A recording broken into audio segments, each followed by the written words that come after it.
Hello everyone, good morning. Today here I am Bernali Deka, faculty member, assistant professor of Law Department USTM. Would like to share a few lines or a few lines and a few discussion on a particular topic, that is Right to Information Act 2005. Now, before starting with this particular act, the initially we all need to know what is right to information. So, this is a fundamental right and an inherent right which each and every citizen, every people of our country has this particular right. And for the practical implementation of this right with all the judicial proceedings, an act has been enacted that was in the year 2005. With this enactment of this act, several specific provisions was incorporated which have helped the public and all the Indian citizens and all the people of the country to initiate with their rights, which are their birthright and their fundamental right, through which they can claim their basic needs. Under this Right to Information Act 2005, there are some specific points which are really very required to discuss, and that is about freedom of press and freedom of information. Now, what is this freedom of press and freedom of information? Freedom of press, as we all know, it is a constitutional right, and it is a right which has been given by our constitution, that is right to express our views and right to express our uh, grievances.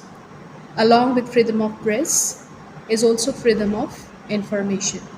So, with the initiation of this Act 2005, Right to Information, there is a basic focus on the need of information and the freedom that each and every individuals are having to claim for their fundamental right through this particular act, that is the RTI Act 2005.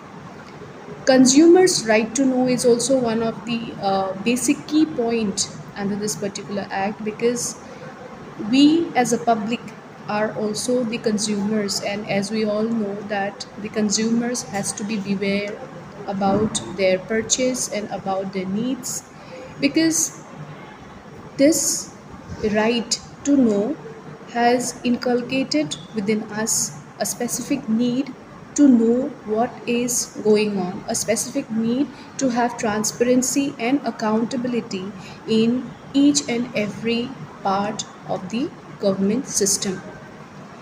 Public interest litigation and right to information is also a joint interlinked topic in this act, because PIL, which talks about the needs of the public as a representative of the society, there is someone who is going to apply for this PIL, and this PIL is togetherly linked with the Right to Information Act 2005. Now, going through some of the key points, that right to information, there is a specific provision under our Indian constitutional law which has been given to the arrested person, that has been the convicted people. So, these convicted people also are having some specific needs so as to defend themselves and to make themselves aware of their remedial measures.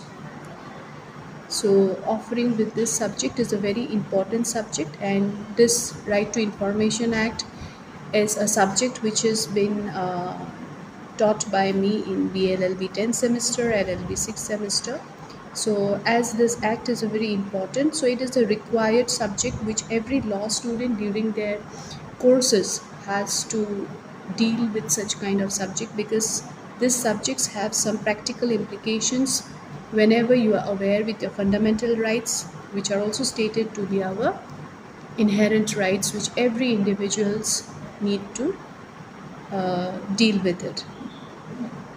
Now, this particular act, having some historical perspective with some short forms of definitions with regarding to appropriate government, Central Public Information Officer, then Information Commission, who is PIO, who is the State Information Officer, who is the Central Information Officer, who is the what is the powers and functions of the PIO. Everything has been under this particular subject.